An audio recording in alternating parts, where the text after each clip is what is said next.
부모라면 누구나 자신의 자녀를 사랑으로 키우고 싶어 합니다.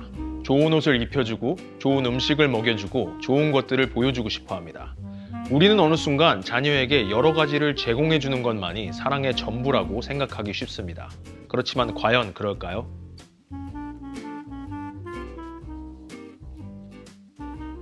뭐야, 이리 와. 우리 옷 입고 나가야 돼. 어디 가는데? 이모네 가기로 했어. 이거 갈아입고 빨리 나가야 돼. 이걸 갈아입어, 이걸로. 이거 입기 싫어. 이거 입기 싫어? 그럼 뭐? 그러면 이거랑 이거 입어. 이거. 이것도 싫어. 이거 싫어? 이거 왜 싫어? 그럼 뭐 입어? 그러면 이거랑 그럼 이거 입어. 자. 엊그저께 입었잖아. 이것도 싫어? 그럼 어떡하라고? 그럼 네가 골라. 뭐 입고 싶은지. 빨리 정해. 나가야 되니까.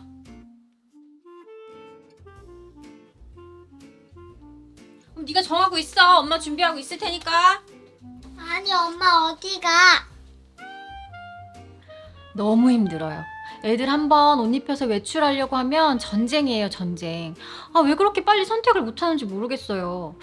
저 닮아서 우유부단한 것 같기도 해요. 이거 무슨 막 상담까지는 안 받아도 되겠죠? 부모가 된다는 건 결코 쉬운 일이 아닙니다. 분명 애정으로 키우고 싶고 사랑으로 대하고 싶지만 그럴수록 자신의 에너지만 빼앗기고 몸과 마음이 더욱 피폐해지는 듯합니다. 왜일까요? 이유는 간단합니다.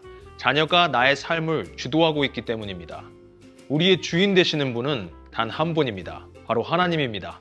그러나 어느 순간 우리는 자녀가 나의 하나님이 되어 있음을 보게 됩니다. 사실 그 정도는 아니에요. 다른 엄마들에 비해서 제가 좀 더 애들한테 사랑을 많이 표현하는 편이긴 해요. 그래도 당연히 우선순위는 첫 번째는 하나님이죠. 부모라면 누구나 자녀에게 사랑을 주고 싶어 합니다. 그러나 진정한 사랑은 단순히 주는 것만이 아닙니다. 준 것을 다시 뺏는 것도 사랑의 표현 중 하나입니다. 혹은 아예 애초부터 주지 않는 것도 사랑입니다. 왜냐하면 하나님이 그렇게 하시는 분이기 때문입니다. 주신 이도 여호와시오 거두신 이도 여호와시오니 여호와의 이름이 찬송을 받을지어다. 부모가 자녀에게 절제해야 하는 사랑은 단순히 옷, 음식, 장난감 같은 물질적인 것만이 아닙니다. 그보다 더 조심해야 하고 신중해야 하는 것은 바로 선택권입니다. 많은 부모들이 자녀들에게 자유를 주고 싶어 하죠. 그렇기에 더 많은 선택권을 주고 싶어 합니다. 바로 그 지점에서 우리는 하나님이 말씀하시는 사랑을 오해하게 됩니다. 진정한 사랑은 모든 것을 다 할 수 있게 허락해주고 용납해주는 것이 아닙니다. 수많은 선택권을 아이에게 쥐어주고 고를 수 있는 권한을 주는 것이 아닙니다. 아직 무엇이 옳고 틀린지, 맞고 잘못된 건지 분별할 수 없는 수준에 있는 자녀에겐 부모가 옳은 것을 선택하여 그것을 순종할 수 있도록 정해주는 것이 하나님이 말씀하시는 사랑입니다. 저도 당연히 그렇게 하죠. 애들 교회 가거나 가정 예배 드리거나 이런 것도 다 같이 해요. 그리고 TV에서나 핸드폰에서 보지 말아야 될 것 같은 건 안 보여주고요. 그것도 다 제가 골라서 알아서 보여주고 있어요. 바로 이 지점에서 아이들이 헷갈려하는 겁니다. 왜 언제는 부모가 자신에게 선택권을 주고 언제는 부모가 선택을 다 해서 결정해주는 건지 그 이유를 잘 알지 못합니다. 다시 말해서 어린아이들은 순종에 대해서 잘 알지 못합니다. 그리고 왜 순종을 해야 하는지 사실 궁금해하지도 않죠. 단 이들이 궁금해하는 것은 자신에게 허용되는 범위가 어디까지냐는 것입니다. 노아야, 상 위에서 공 튀기지 마. 왜요? 위험하니까. 왜요? 안 위험한데요. 너 그거 상 위에서 그러지 마. 저번에도 그러다가 컵 깨트렸잖아.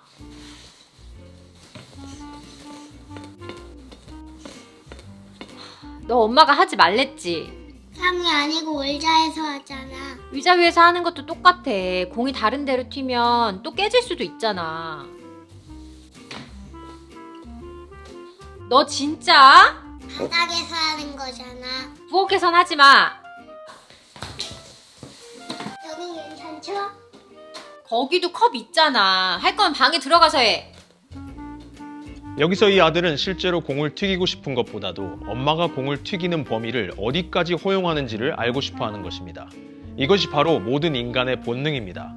마치 아담과 하와가 에덴 동산에서 선악과를 바라볼 때의 모습과 같습니다. 모든 열매를 다 허락하셨는데 왜 저 선악과만은 먹지 못하게 하셨을까 하는 의문으로부터 시작됩니다. 마치 아들이 상위에서 왜 공을 튀기면 안 되는지 계속해서 왜요? 왜요? 묻는 것과 같죠.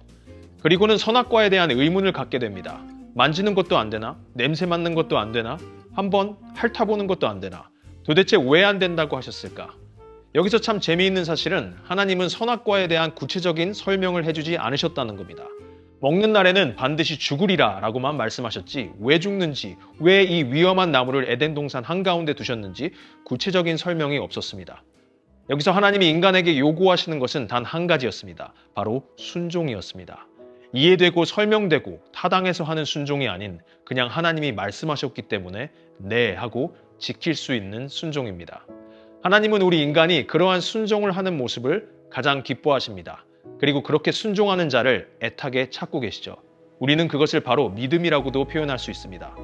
결국 하나님에 대한 믿음이 있기에 순종할 수 있는 것입니다. 여러분이 만약 자녀들을 하나님이 기뻐하시는 자로 키우기 원한다면 바로 순종이 될 수 있는 자녀로 만드셔야 합니다. 그리고 그 순종은 구체적인 설명과 타당한 이유가 있어서가 아닌 부모된 어머니가 말씀하셨기 때문에 바로 네라고 할 수 있는 순종입니다. 아니 근데 제가 설명 다 했잖아요. 컵이나 유리가 깨질까봐 못하게 하는 거예요. 저렇게 설명을 다 해줬는데도 이해를 시켜주는데도 말을 안 듣는 거면 그건 제 잘못은 아닌 것 같아요. 우리 인간이 하나님을 순종하지 못하는 가장 큰 이유가 무엇일까요? 하나님을 경외하지 않기 때문입니다. 다시 말하면 하나님을 어려워하지 않는 거죠. 마찬가지로 자녀가 부모의 말을 듣지 않는 이유는 매우 간단합니다. 부모를 어려워하지 않기 때문입니다. 더 실감나게 표현한다면 부모를 만만하게 보기 때문입니다. 아니 근데 저는 애들이 부모를 좀 어려워하고 무서워하는 게 좀 싫더라고요. 제가 어렸을 때 아빠가 조금 엄하고 무서운 분이셨어요. 그렇게 자랐던 기억이 많다 보니까 그게 좀 싫기도 하고 저는 좀 친구 같은 엄마가 더 좋은 것 같아요. 친구 같은 부모가 되어주고 싶다는 것은 아주 좋은 마음입니다. 그렇지만 여러분 그거 아시나요? 친구 중에서도 내가 함부로 막 대할 수 없는 친구가 있습니다. 자기 주관이 뚜렷하고 자기 할 일을 철저히 하면서 성실하고 착실한 친구가 보통 그런 친구입니다. 그렇지만 친구 중에 아주 만만한 친구가 있습니다. 줏대도 없고 이랬다 저랬다 하고 여기 붙었다 저기 붙었다. 그리고 하자는 대로 다 따라오는 친구입니다. 친구 같은 부모가 돼준다는 것은 참 좋은 것입니다. 그러나 친구 같기만 한 부모는 결코 좋은 부모가 될 수 없습니다. 그것도 줏대가 없고 이랬다 저랬다 하는 부모라면 아주 만만한 부모로밖에 비춰질 수가 없습니다. 만약 아까 아들에게 공을 부엌에서 거실에서 튀길 수 없다고 말해줬다면 부모가 정한 그 규칙을 아주 명확하게 지켜줘야 합니다. 근데 그 사람 재혼했대요. 그러니까 나도 그 얘기 듣고 완전 놀랬다니까. 근데 너 왜 그때 못 간다고 그랬어? 거기 너무 멀어서 못 가. 애들 있는데 어딜 가. 왜? 금방 갔다 오면 2-3시간 만에 올 텐데 그냥 내 차로 갔다 오자. 아우 야 말도 안 되는 소리 하지 마. 무슨 2-3시간이야 더 걸려. 그리고 2시간 거기 애들이랑 차 있으면 거의 5시간이야. 내가 체감으로 느낄 때는. 그럼 아예 날짜를 그냥 주중으로 바꿀까? 그것도 좋지. 아들은 분명 부엌이나 거실에서 공을 튀기면 안 된다고 알고 있었지만 엄마가 친구와 얘기를 나눌 때는 어느 정도 허용이 된다는 것을 깨닫게 됩니다. 즉 엄마가 말한 어떤 명령이나 정해놓은 규칙이 특정 상황에서는 변경되거나 허용 범위가 넓어진다는 것을 인지하게 되는 것이죠. 다시 말하면 이랬다 저랬다 하는 엄마를 만만하게 생각하게 됩니다. 이것이 별거 아닌 것 같지만 자녀가 하나님에게 드리는 순종 또한 부분적 순종, 조건적 순종, 더 나아가 순종하는 척하는 방법을 알려주는 게 됩니다. 에이 그건 아니에요. 제가 무슨 순종하는 척하는 방법을 알려주는 건 아니고 뭐 손님이 오거나 친구가 와서 대화하다 보면 정신없고 그러다 보면 뭐 그렇게 되죠. 어쩌다 한번 정신이 없어서 부모가 정한 규칙을 어길 수는 있습니다. 우리가 어떻게 모든 것을 100% 다 기억하고 지킬 수 있나요? 그렇지만 이런 부분이 대부분 집 안에서보다 밖에서 이루어진다는 겁니다. 집에서는 제지하던 부분을 교회에서는 아무 말도 하지 않고 또 집에서 야단하던 부분을 밖에서는 그냥 웃고 넘어가는 모습을 보이죠. 그럴 때 자녀는 머리에서 무의식적 계산에 들어가게 됩니다. 이제부터 이런 행동은 밖에서 해야겠다. 이제부터 엄마한테 조를 게 있으면 교회에서 졸라야겠다. 다시 말해서 머리를 굴릴 줄 알게 된다는 겁니다.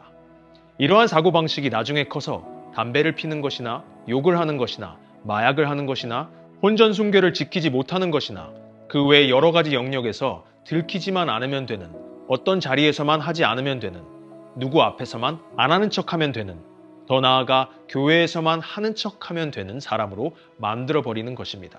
아니, 근데 뭐 애들이 자라면서 그럴 수도 있죠. 저도 사실 어렸을 때 엄마 아빠한테 거짓말한 적도 있고 뭐 나쁜 행동 한 적도 있고 그래요. 근데 어떻게 애들이 어른 될 때까지 죄를 안 짓고 살겠어요. 그런 사람은 없는 것 같아요. 다 솔직하고 정직하게 살아가진 않는 것 같아요. 크면서 다 배우면서 자라는 거죠. 맞습니다. 어떻게 애들이 완벽하게 자랄 수 있나요? 크면서 실수도 하고 넘어지기도 하고 그럴 수 있죠. 근데 많은 크리스찬 부모들에게 참으로 재밌는 부분이 있습니다. 언제나 예배와 기도의 자리에 나와서 자녀를 위해 기도할 때는 하나님이 기뻐하시는 사람이 되게 해달라고 기도합니다. 하나님의 말씀을 알고 하나님의 뜻대로 자랄 수 있게 해달라고 외치죠. 그렇지만 부모로서 가장 자녀를 하나님이 기뻐하시는 순종적인 자녀로 만드는 데 있어서는 단순히 사랑한다는 이유로 또 친구 같은 부모가 되어주고 싶다는 이유로 이 부분에 대해서 매우 가볍게 생각하고 있다는 것입니다. 하나님은 단 한 번도 자녀를 똑똑하게 혹은 박식하게 키우라고 하신 적이 없습니다. 좋은 대학에 보내고 좋은 회사에 취업하게 되는 자녀를 기뻐하신다고 하신 적도 없습니다. 여호와는 말의 힘을 즐거워 아니하시며 사람의 다리도 기뻐 아니하시고 자기를 경외하는 자와 그 인자하심을 바라는 자들을 기뻐하시는도다 라고 말씀하십니다. 하나님을 경외하는 자는 하나님을 만만하게 생각하지 않습니다. 하나님을 경외하는 자는 하나님을 어려워할 줄 압니다. 하나님을 경외하는 자는 하나님께 순종을 잘하는 자입니다. 우리 자녀가 눈에 보이는 육의 부모에게도 순종을 잘하지 못하는데 보이지도 않고 들리지도 않는 영의 부모인 하나님 아버지께 순종을 잘하리라 기대하는 것은 순서가 바뀐 것입니다. 저 또한 굉장히 엄격한 부모님 아래서 자랐습니다. 그렇다고 부모님이 무서웠느냐? 그렇진 않았습니다. 그렇다고 부모님이 만만했느냐? 절대 그렇지도 않았습니다. 언제든지 제가 다가가서 대화할 수 있는 가끔은 친구 같은 분이시기도 했습니다. 그러나 확실한 것은 부모님께서 어떤 것을 명령하셨을 때, 하지 못하게 하셨을 때 저는 순종하는 법을 배웠습니다. 그리고 그 순종은 다 커서 중고등학생 때 배운 게 아니라 어린 유초등학생 나이 때 이미 이루어졌습니다. 조금이라도 찡찡거리거나 땡깡을 부리면 매우 엄하게 혼났습니다. 여기서 엄하다는 것은 다시는 땡깡을 부릴 생각을 못할 정도로 혼났습니다. 가끔은 매를 맞은 적도 있었고 굉장히 오랜 기간 동안 게임 금지나 외출 금지를 당한 적도 있었고 한 달간 용돈이 끊기거나 혹은 제가 부모님께 큰 금액의 벌금을 내야 한 적도 있었습니다. 그리고 무엇보다 제가 부모님께 순종을 잘할 수밖에 없었던 이유는 늘 제 부모님이 집에서나 밖에서나 동일한 모습을 보이셨기 때문입니다. 장소와 시간과 환경과 관계없이 언제나 한 번 정해놓은 규칙에 대해서는 어떤 경우에도 어김없이 규칙대로 행하셨기 때문이었습니다. 약속하신 보상이나 선물에 대해서도 약속을 지키셨습니다.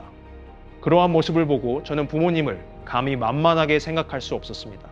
다시 말해 부모님에 대한 신뢰와 믿음이 생겼고 경외함이 생겼습니다. 그리고 그런 부모님이 믿고 따르는 하나님에 대한 신뢰가 생기게 되었습니다. 이런 부모님이 믿는 분이라면 나도 믿고 따를 수 있겠다 생각했습니다. 우리도 이제 자녀들에게 그러한 신뢰를 얻어야 합니다. 내가 자녀에게 존중받고 대접받기 위함이 아닙니다. 이 자녀가 나를 통해 하나님을 만나고 그 하나님을 경외하게 만들어야 하기 때문입니다. 왜냐하면 다시 말씀드리지만 하나님은 하나님을 경외하는 자를 가장 기뻐하시기 때문입니다. 노아야, 이리 와. 우리 옷 입고 나가야 돼. 어디 가는데? 이모네 가기로 했어. 이거 갈아입고 빨리 나가야 돼. 이걸 갈아입어, 이걸로. 이거 입기 싫어. 엄마가 이거 입으라고 하면 이거 입는 거야. 왜요? 왜가 어딨어. 엄마가 입으라고 하면 네 하고 입는 거지. 왜요? 왜냐면 어디 갈 때 어떤 옷을 입어야 할지는 노아보다는 엄마가 더 잘 알아. 넌 아직 그걸 알 수 있는 능력이 없으니까 엄마가 도와줘야 돼. 그래서 노아는 엄마한테 순종해야 되는 거야. 그 대신 노아가 나중에 좀 더 크면 그때부터는 노아가 고를 수 있게 해줄게. 몇 살 때요? 그건 엄마가 좀 더 고민해보고 기도해보고 그리고 알려줄게. 자, 이거 옷 입고 있어. 엄마도 준비하고 있을게. 네. 할 수 있지? 자녀에게 순종을 훈련시키는 것은 결코 쉬운 일이 아닙니다. 왜냐하면 인간은 본능적으로 순종을 하는 것을 매우 힘들어하는 존재이기 때문입니다. 그럼에도 불구하고 하나님이 우리에게 순종을 요구하시는 이유가 무엇일까요? 왜 굳이 선악과를 먹지 못하게 하시고, 또 왜 아브라함에게 이삭을 죽이라고 하시고, 또 기드온에게는 300명만 데리고 싸우라고 하시고, 호세아에겐 음란한 여인을 아내로 맞이하라고 했을까요? 이런 불합리적이고 황당한 것들을 왜 순종케 하시는 것일까요? 바로 그 순종을 통해 우리의 믿음을 테스트하시고 우리에게 복 내려주시려고 큰 보상을 해주시기 위함입니다. 여러분이 진정으로 자녀가 하나님에게 복을 받고 수많은 축복들을 누리기 원하신다면 여러분이 직접 그 복을 주고 어떤 세상적인 즐거움을 주려고 하기보다 제일 먼저 이해되지 않고 합당하지 않은 것에 내하고 순종하는 자녀로 키우시기 바랍니다. 그것이 바로 가장 복된 길이라는 것을 명심하시기 바랍니다. 왜? 금방 갔다 오면 2-3시간 만에 올 텐데 그냥 내 차로 갔다 오자. 아우, 야, 말도 안 되는 소리 하지 마. 무슨 2-3시간이야 더 걸려. 그리고 2시간? 거기 애들이랑 차 있으면 거의 5시간이야. 내가 체감으로 느낄 때는. 그럼 아예 날짜를 그냥 주중으로 바꿀까? 노아야, 노아 잠깐 이리 와봐. 엄마랑 얘기 좀 해.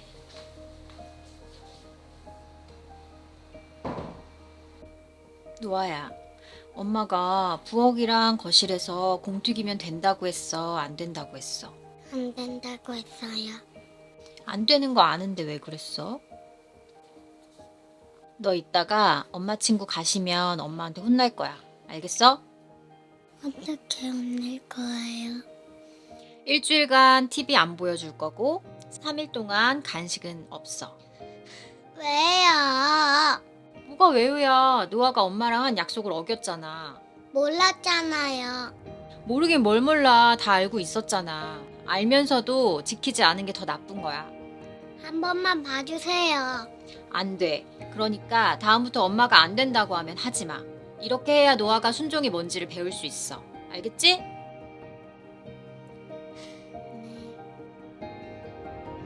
자녀를 하나님이 기뻐하시는 자로 키운다는 것은 정말 어려운 일입니다. 왜냐하면 부모 또한 철저히 엄격해져야 하고 그 순간 절대 마음이 약해지면 안 되기 때문입니다. 그렇지만 진정으로 자녀에게 어떤 것이 유익한 것인지를 안다면 그것은 결코 어려운 일이 아닙니다. 한순간 한번 봐주거나 그냥 넘어가 주는 것이 부모를 만만하게 볼 수 있는 기회를 제공하는 것입니다. 자녀를 엄하게 한다는 것은 자녀에게 자유를 주지 않는다는 것이 아닙니다. 자녀에게 윽박지르고 인상을 쓰는 게 절대 아닙니다. 바로 자녀에게 자유를 누릴 수 있는 허용 범위를 명확하게 정해주는 것입니다. 그리고 어떠한 경우에도 그 범위를 부모가 어겨선 안 됩니다. 그 허용 범위 안에서 아주 잘 순종하는 자녀가 나중에 마약의 범위로 들어가지 않게 되고 동성애의 범위로도 넘어가지 않게 됩니다. 여러분은 지금 자녀에게 어떤 사랑으로 양육해주고 계신가요? 모든 것을 다 허용해주는 방치의 양육을 하고 계신가요? 아니면 하나님의 말씀 안에서 자녀의 나이에 맞게 엄격한 사랑의 양육을 해주고 계신가요? 하나님 안에서 진정한 사랑으로 하나님이 기뻐하시는 자녀로 양육하시길 소망합니다. 축복합니다.